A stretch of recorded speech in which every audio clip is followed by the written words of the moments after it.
Alors, Obama et Trump, ils ont confirmé que les extraterrestres existent. Est-ce que les aliens sont réels? Ils sont réels, ouais. C'est tout simplement une hallucination collective. Tous ceux qui ont cru à cette théorie, ils ont raison. Être défini de complotiste par des journalistes qui sont au service des comploteurs, ça me dérange pas plus que ça. Ah, on est passé des Epstein Files à X-Files en 3 interviews. Alors, tout a commencé avec Barack Obama. Dans un podcast avec un journaliste, il te balance. Est-ce que les aliens sont réels? Ils sont réels, ouais. Alors, je ne les ai pas vus, hein. Ils ne sont pas gardés dans la zone 51. Il n'y a pas d'installation souterraine. En tout cas, moi, j'ai pas été informé. À moins qu'il y ait un complot contre le président à qui ils disent rien. Alors déjà, c'est une réponse très étrange de la part de quelqu'un qui devrait tout simplement dire « Non !» Quelle était la première question à laquelle vous vouliez avoir une réponse en devenant président? Où sont les aliens?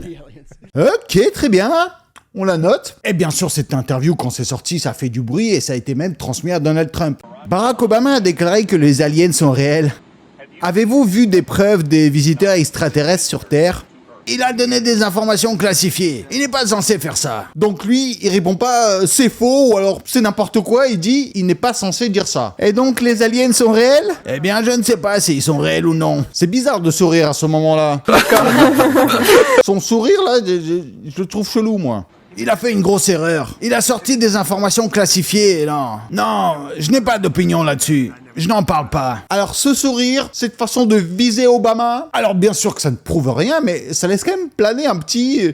Et si c'était vrai? Je vais peut-être le sortir d'affaire en déclassifiant ça. Ah, Trump, de toute façon, il est prêt à déclassifier tout ce que tu veux, sauf la seconde partie des fichiers Epstein. Parce que le soir même, il a pris la décision de le déclassifier. Il a posté sur son réseau social. Compte tenu de l'intérêt considérable suscité, je vais demander au secrétaire de la Défense ainsi qu'aux autres départements et agences concernés d'entamer le processus d'identification et de publication des dossiers gouvernementaux relatifs à la vie extraterrestre, ainsi qu'à toute autre information liée à ces sujets extrêmement complexe, mais très intéressant et important. Que Dieu bénisse l'Amérique. Alors, à mon avis, je pense que Barack Obama, il troll un peu. Et Donald Trump, il surtroll encore plus. Après, est-ce que les aliens, les extraterrestres existent vraiment? Vu la taille absolument démentielle de notre planète, honnêtement, je dirais que la probabilité d'une existence d'une vie ailleurs est d'environ 99,99%. Après, est-ce qu'ils nous ont rendu visite et qu'on les a vus? Ça, j'en doute un peu plus. Toi, t'en penses quoi? En même temps, j'avoue, quand ils te balancent ça, t'as envie d'y croire. Parce que franchement, avec des millions de photos, des fichiers, des vidéos et des dossiers Epstein qui sont sortis, il est difficile aujourd'hui de trouver une théorie de complot qui n'a pas au moins un pied dans la réalité. Et plus le temps avance, plus elles se confirment toutes.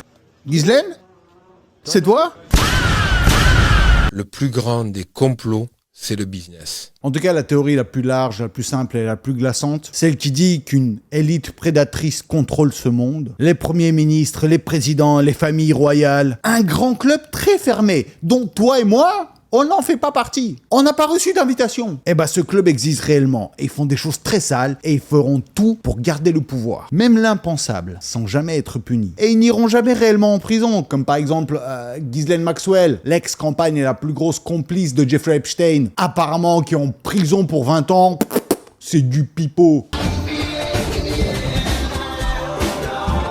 Tous les gens qui me l'ont écrit dans les commentaires dans mes précédentes vidéos, bah vous avez raison, cette théorie tient debout. Parce que là récemment, il y a cette vidéo là qui est apparue. Filmée au Québec, un mec filme une femme qui l'interpelle Ghislaine. Ghislaine? C'est toi? Vous n'êtes pas Ghislaine? Non, désolé. Alors déjà, sa réaction est chelou. Ce sourire crispé lorsqu'il l'appelle Ghislaine. Le malaise est immédiat. Tu sens qu'elle a quelque chose dans sa tête. C'est pas du tout naturel sa réponse. Ghislaine? C'est toi? Vous n'êtes pas Ghislaine? Non, désolé. Non? J'ai une commande de pizza pour elle. Ah ouais, vraiment? Ouais, je dois lui livrer. En plus, le gars, il troll et dit qu'il a une commande de pizza. Déjà, quand tu vis dans ce monde actuellement, quand quelqu'un dans la rue t'appelle Ghislaine et qui te parle de pizza, tu devrais avoir un tilt. Elle, non, rien. Oh non, c'est pas moi. Vous n'êtes pas Ghislaine? Non, désolé. Puis vous êtes d'accord que la ressemblance avec la vraie Ghislaine Maxwell est troublante. Les yeux, le sourire, les dents, le nez, les lèvres. Même ce détail bizarre où elle a un œil un peu plus grand que l'autre. Alors t'as plein de vidéos de comparaison qui tombent de partout. Même des outils de reconnaissance faciale comme Face Check ID, bah ils suggèrent une correspondance correspondance très élevée, c'est elle. Elle, la personne à côté d'elle, vous avez pas remarqué? Bah, certains disent que c'est son frère. Bon, rien n'est confirmé, mais c'est quand même absurde. C'est quoi cette coïncidence? Parce qu'honnêtement, quand on la compare à la Ghislaine Maxwell qu'on nous a montré en interrogatoire, là, celle qui est en prison, il y a rien qui ressemble. Regardez-moi ce nez, ça n'a rien à voir, les yeux, zéro ressemblance, quoi. Mauvais travail, ils auraient pu trouver une meilleure sosie. Je vous jure, ils auraient dû faire un festival des sosies de Ghislaine Maxwell. Comme pour Timothée Chalamet, là. Bah, il y a un mec qui a gagné, bah, bam, ils élisent celle qui a gagné, bam, ils la mettent en prison. Après, bien sûr, si on veut être un minimum objectif, dans les commentaires, il y en a plein qui disent que c'est un deepfake. Un deepfake super bien foutu, j'avoue. Mais c'est vrai que quand t'avances vraiment, genre, cadre par cadre, il y a des petites pixelisations cheloues. Déjà, dès le début, là, on voit que la femme qu'on voit, tu vois, elle a pas le même visage de Ghislaine qu'on voit juste après, là. Genre là, quand elle clignote un peu, quand elle bouge la tête un peu, tu vois.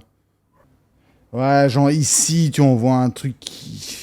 C'est le visage qui se décompose un peu. Ouais, genre là, dans ce mouvement de tête, ok, il y a un truc un peu chelou. Ouais, tu vois, genre à ce moment-là, il y a un petit bug, un petit pixel dans le nez.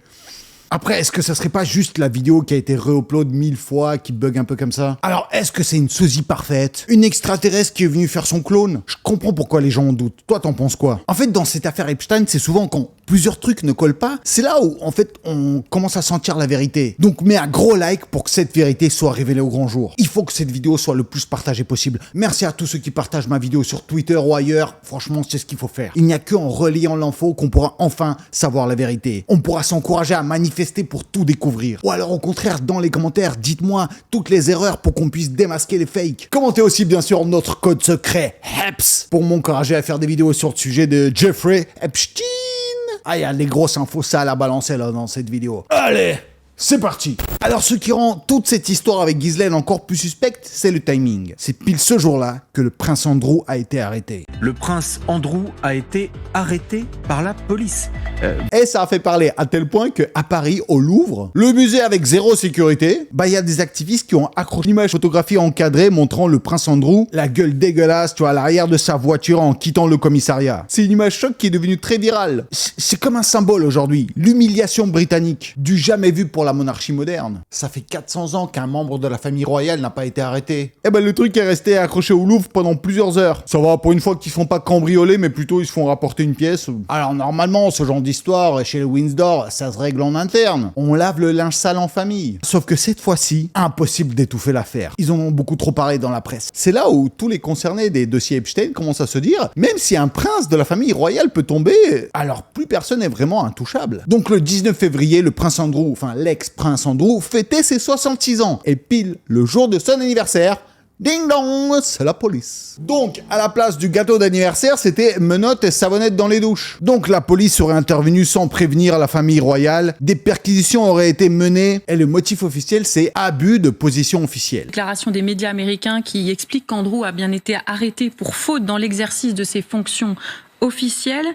Vers 8h du matin, 6 véhicules de police banalisés se seraient arrêtés devant sa résidence. 8 agents civils auraient pénétré le domaine de Sandringham, donc plus précisément à Wood Farm. C'est un petit pavillon de briques modeste à l'échelle royale. C'est un lieu souvent décrit par les biographes comme le refuge, l'endroit où les membres de la famille royale se mettent à l'abri après un scandale. Et la réaction du roi Charles III, donc son frère, ultra sobre. Il se dit profondément préoccupé, prêt à coopérer, que la vérité doit triompher, et il estime qu'il n'est pas approprié pour faire davantage de commentaires. Mais de quel abus de position parle-t-on exactement ? En fait, entre 2001 et 2011, Andrew était représentant spécial du Royaume-Uni pour le commerce et l'investissement. Donc son rôle, c'était de défendre les intérêts économiques britanniques à l'étranger. Donc il avait accès à des informations secrètes et sensibles du royaume, stratégiques et parfois classifiées. Et lui, du coup, il a tout balancé. Bon, il n'a pas balancé sur les extraterrestres, mais il n'a pas résisté à l'envie d'en partager certaines avec des amis très bien placés, et dont le fameux Jeffrey Epstein. Alors que Andrew a toujours affirmé avoir coupé tout lien avec Jeffrey après décembre 2010, dans une interview à la BBC, il a expliqué qu'il est même allé à New York pour le rencontrer et lui annoncer personnellement la fin de leur relation. Compte tenu de ce qui s'est passé,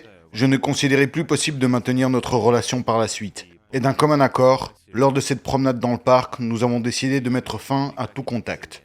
Il me semble que je suis parti dès le lendemain. Depuis ce jour, je n'ai plus jamais eu aucun contact avec lui. Il voulait juste qu'il y ait des paparazzis qui fassent des photos d'eux ensemble, genre l'air un peu déçu. Alors qu'en vérité, dans les nouveaux fichiers d'Epstein ressortis là, c'était de janvier 2011 qui montrent encore des échanges entre les deux. Dont l'un d'eux, Andrew, remercie Epstein pour son aide concernant un problème financier lié au salaire de son ex-femme. Il le remercie pour l'invitation sur l'île. Ils prévoient de passer Noël ensemble. Ils se souhaitent le bon anniversaire. Ils se prévoient des soirées. Donc le mec, c'est du gros mytho. De toute façon, Andrew, c'était un petit gosse de riche capricieux, je vous jure. Regardez comment il était beau gosse quand il était tout jeune, là, comparé à son frère. La petite tête du gentil garçon qu'on ne soupçonnerait de rien. C'était le fils préféré de sa maman, la reine. Enfant tardif, chuchoté à mort. Elisabeth II l'adorait, et ça se voyait, elle l'a protégé de tout. Andrew a été gâté, capricieux et exigeant. Et il a grandi avec cette certitude que le monde entier devait s'adapter à lui. Il lui devait quelque chose. D'ailleurs, il était même militaire, et il a failli perdre sa vie en sautant d'un avion. Avec un parachute qui a failli pas s'ouvrir. Il saute en parachute. Au début, tout le monde a eu peur, car il s'est emmêlé dans les câbles. Et seulement au dernier moment, il a réussi à se démêler. Et la première femme à avoir accusé le prince Andrew de violon S, elle s'appelait Virginia Giuffre. On me donnait à différents hommes, à des milliardaires, à des politiciens, à des professeurs, même à des membres de la famille royale. Les cercles dans lesquels évoluait Jeffrey, c'était pas un milieu classique, c'était l'élite mondiale.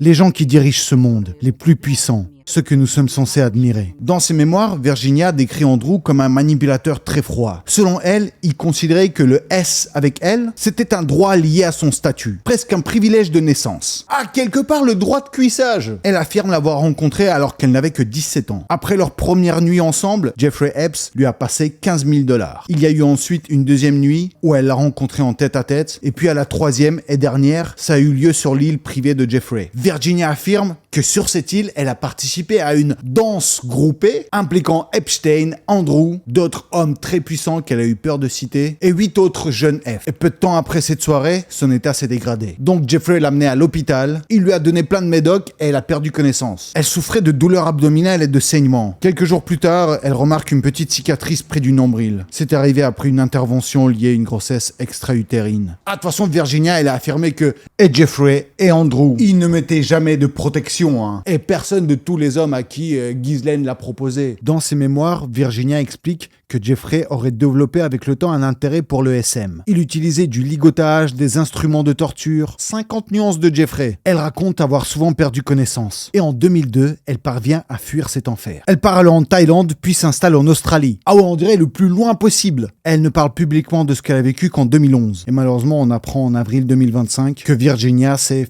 après un grave accident de voiture. Elle n'avait alors que 41 ans. De toute façon, dans ce trafic, il y a eu tellement de filles, je trouve tout le temps des photos hardcore, des témoignages. Là, il y a la légion russe du groupe Anonymous qui a piraté les 3900 dossiers Epstein qui étaient cachés derrière des liens invalides. Nous avons corrigé et analysé ces fichiers, les rendant consultables.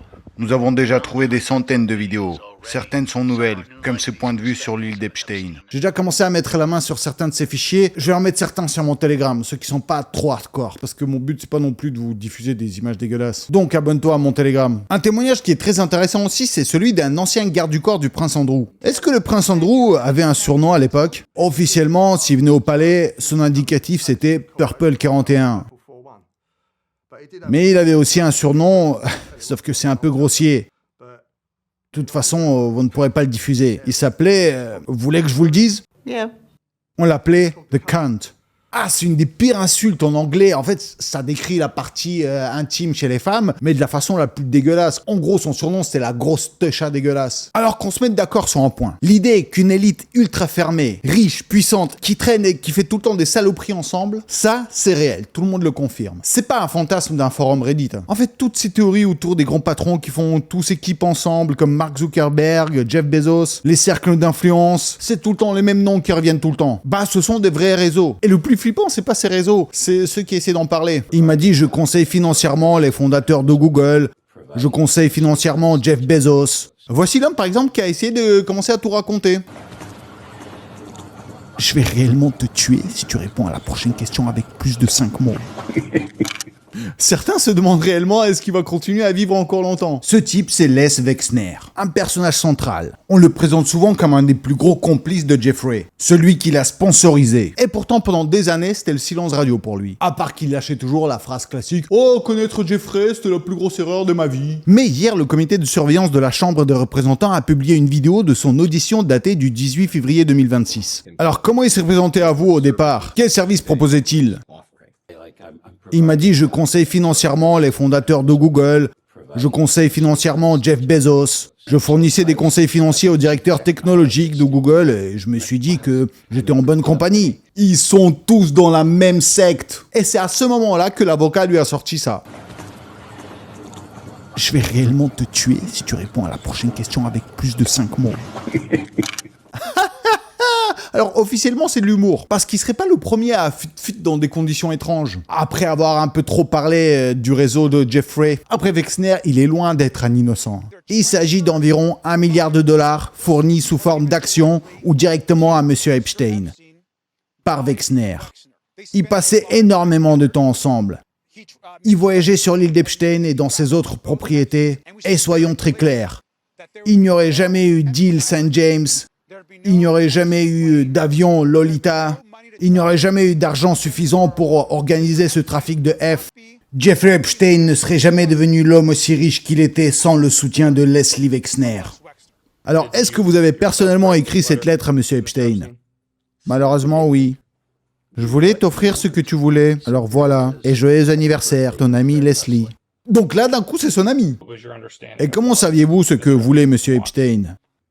Eh bien, il était célibataire. Alors, je lui ai dessiné une paire de ins. C'était une blague, quoi. J'espère que vous le comprenez. Vous avez mentionné plusieurs fois que vous ne considérez pas M. Epstein comme votre ami. Pourtant, vous avez signé cette lettre par « ton ami Leslie ». Pourquoi écrire cela à quelqu'un que vous dites ne pas être votre ami? Je ne sais pas. Alors, bien sûr, voilà, dans ce dossier, personne ne sait rien. C'est « je ne sais pas ». Avez-vous déjà présenté à vos collègues une femme ou une jeune femme rencontrée par l'intermédiaire de Mademoiselle Maxwell?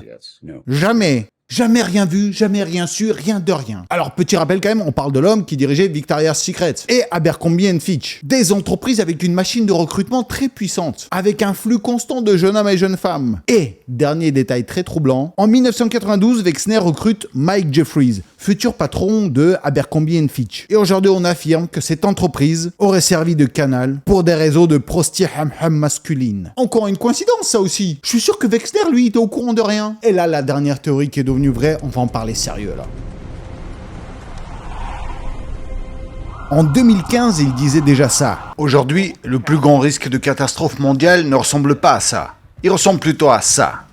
Si quelque chose devait plus de 10 millions de personnes au cours des prochaines décennies, ce serait très probablement un virus hautement contagieux. Alors le Coco-19, les QR codes, les masques, la laisse numérique. Alors petit tour d'honneur pour tous ceux qui ont cru que c'était un complot, que tout ça c'était fake. Tous ceux qui ont cru que Bill Gates est responsable de ça. Laissez-moi juste 2 secondes pour vous dire que bravo, vous avez eu raison. En 2017, bien avant qu'on découvre ce que c'est le gel hydroalcoolique, le docteur Anthony Fauci déclarait cela. Il ne fait aucun doute qu'il y aura un défi pour les prochaines administrations dans le domaine des maladies infectieuses. Mais il y aura aussi une épidémie surprise. Parce que dans les documents Epstein récemment publiés, on tombe sur un échange où Jeffrey écrit « Il faut se préparer aux pandémies. Discutons de la prochaine étape. Par exemple, comment impliquer officiellement l'OMS et le CDC? J'espère que nous pourrons réussir à en tirer de l'argent. » Puis un autre mail « Faisons intervenir l'Organisation mondiale de la santé. Trouver un ordre du jour provisoire pour se préparer en pandémie. » Dans les emails d'Epstein, on trouve effectivement des discussions datant de 2011. Et en plus, Gates, il a toujours dit publiquement « On n'a jamais vraiment simulé de pandémie à grande échelle. » Mais pourquoi t'arrêtes pas de le répéter, ça? Est-ce que tu te sentirais un peu responsable? Chez nous, Dr Raoult, il nous l'a dit aussi. Comme Bill Gates, c'est pas un bienfaiteur, c'est un type qui fait du fric avec la philanthropie, c'est tout. Dans les mails d'Epstein, on trouve effectivement des discussions datant de 2011 sur des montages financiers très complexes, des structures offshore, des fonds caritatifs, des stratégies en fait pour lever de l'argent autour des grandes causes sanitaires, y compris des vaccins. En gros, tout ça, c'est pour se faire de l'oseille. Aujourd'hui, Bill Gates, il sait qu'il est dans le viseur. Regardez comment il réagit aujourd'hui quand on lui pose la question sur ses liens avec Epps. Je l'ai déjà dit que je regrettais ces dîners. Il n'y a absolument rien de nouveau là-dessus. Ah, il hausse les épaules, il lève les mains. Ce n'était que des dîners, j'ai rien fait, on n'a fait que manger. Y a-t-il une leçon à tirer pour vous ou pour les autres qui regardent ça? Eh bien, il est... Donc vous savez, de manière générale, il faut toujours être prudent. Attendez, vous avez vu ce sourire malsain? Alors que Bill Gates ne sourit jamais d'habitude. Et là, il sourit en parlant d'un type qui est en prison. Et puis le fait qu'il ait disparu, ça ne règle pas tout. Comme si ce dossier pouvait être réglé d'un claquement de doigts. Eh ben non, parce que le nom de Bill Gates, il apparaît encore plus que celui de Prince Andrew. Et au moment où l'autre se fait arrêter, Bill Gates, il commence à sentir que ça chauffe pour sa pomme. Qu'il va commencer à faire face à des réelles conséquences judiciaires. Et donc bien sûr, Bill Gates, il commence à disparaître des événements publics. Dernier exemple en date, c'est son retrait de dernière minute d'un sommet majeur sur l'intelligence artificielle en Inde. Juste quelques heures avant son discours. Il a dit que c'est juste un changement d'agenda impromptu, mais on sent que dans ce contexte devenu explosif, qu'il flippe pour sa liberté. Avec les liens qu'il a dans ce dossier, il craint des protestations, une manif sur place, des gens qui essaient de l'agresser, ou alors le fait qu'il prépare en fait un mandat d'arrêt contre lui en Inde. Ils ont aussi retrouvé son avion, donc le Lolita Express, avec des objets super dégueulasses et super chelous dedans. Il était capable d'accueillir entre 30 et 40 personnes. Tout ce luxe non mérité en train de pourrir et de rouiller. Puis pour revenir sur la disparition de Jeffrey, parce qu'il y a des éléments troublants autour de ça. D'abord le timing. Quelques heures avant sa disparition, les caméras de surveillance de sa cellule cessent de fonctionner comme par hasard. Ensuite, il y a son co-détenu qui est déplacé la veille, donc Jeffrey se retrouve seul dans sa cellule. Puis cette nuit-là, comme par hasard, les surveillants quittent leur poste pour une pause. Encore une coïncidence. Et pendant que tout cela se déroule, un message apparaît sur le forum 4chan. Un post qui affirme qu'un van non identifié serait venu chercher Epps sans papier, sans enregistrement officiel, pour l'amener vers une destination inconnue. Donc bien sûr, l'idée c'est qu'il y a eu un échange, une substitution dans la cellule. Après, c'est pas non plus la preuve définitive, mais ça devient quand même difficile à croire. Et pour finir, un truc un peu plus perso, vous l'avez vu, je bosse souvent seul, je fais mes recherches, je monte, je poste. Mais clairement, là, sur ce genre de dossier, m'entourer ne me ferait pas de mal. Du coup, j'ai envie de créer un peu ma Yagada League, notre Justice League. Rien de secret, rien d'obscur, on va pas mettre de masque et aller sur une île. Non, juste des gens sérieux avec qui échanger, discuter, se conseiller, prendre du recul, ne pas mettre les pieds là où il ne faudrait pas. Donc par exemple, si vous êtes avocat, juriste, fiscaliste, policier, comptable, cyber-expert, spécialiste de la sécurité numérique contre les attaques, tout ça, ça m'intéresse. J'ai envie en fait de créer mon carnet d'adresses. Donc si vous faites partie de ces milieux-là, que ça vous intéresse de discuter avec moi, de me donner certains conseils ou de l'aide, envoyez-moi un mail avec votre profil. Puis ça fait toujours plaisir de rencontrer ses abonnés et juste devenir un peu plus proche. Mais en tout cas, le plus important, c'est de mettre un like, débattre dans les commentaires de tout ce qu'on a vu aujourd'hui. En tout cas, moi, je vous fais un maximum de Yagadakis et j'ai déjà hâte de vous retrouver à la prochaine vidéo qui va arriver, mais très bientôt.